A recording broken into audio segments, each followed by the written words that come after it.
আমাদের বাপদাদারা হচ্ছে পাকিস্তান আমল থেকে হচ্ছে এটা করে আসতেছে। আর আমরা হচ্ছে আগে পাকিস্তানের শিয়ালকোটে আমরা হচ্ছে আগে পণ্যগুলো আমরা পাঠাইতাম। তো এখন হচ্ছে আমাদের এগুলো কাঁচামালটা একটু সংকটে, তার জন্য হচ্ছে আমরা আগের মতো বাহিরে হচ্ছে মালটা পাঠাইতে পারি না। তো আলহামদুলিল্লাহ এখন মোটামুটি আবার কাঁচামালটা পাইতেছি। তার জন্য মোটামুটি চেষ্টা করতেছি যে বাংলাদেশের ঐতিহ্যটাকে ধরে রাখার জন্য। তো আলহামদুলিল্লাহ মোটামুটি আমাদের এখানে পাইকারি মাল আমরা সেল করি বাংলাদেশের বিভিন্ন জায়গায়।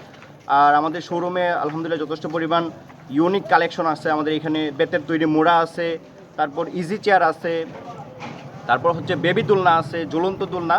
আমাদের প্রায় বেতের আইটেম হচ্ছে প্রায় 70 থেকে 80টা আইটেম আমরা বেতের তৈরি এখানে বিক্রি করি বা পণ্য আমরা তৈরি করি। বেতের চেয়ার, টেবিল, আলনা, বাচ্চাদের চেয়ার, ছোট চেয়ার সবগুলা বানাই আমরা। বেতের টুল, বেতের চেয়ার, বেতের সোফা সবগুলো আমরা কারিগর দিয়া কাজ করাইয়া বানাই। কাঁচামাল সংগ্রহ করিয়া আমরা মাল বানাই।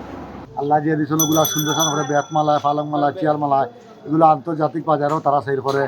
লোকাল এই বন্দর বিভিন্ন দোকানও তারা সেল করে। মানুষ এখান থেকে নেয়, ঢাকা থেকে আনে, চিটাং থেকে এনে, বিদেশ বাড়িও তারা ইম্পোর্ট করে। এগুলো একটা ঐতিহ্যশীল একটা ব্যবসার শৌখিন জিনিস, সকলেও শখ করে নেয়। বাচ্চাদের খেলনা দুলনা, চেয়ার টেবিল সব কিছুগুলা বানানো যায় আমাদের এলাকা। সিলেটের ঐতিহ্যবাহী বেতর বাজার পরিচিত বেত শিল্পে দীর্ঘদিন ধরে তাদের পেশা ধরে আছে।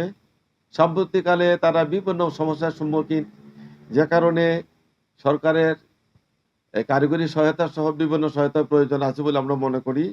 সরকার সুষ্ঠু সুন্দরভাবে সার্বিক সহযোগিতা এবং কারিগরি সহযোগিতা করলে তার বেত শিল্পকে আরো প্রসার ঘটাবে।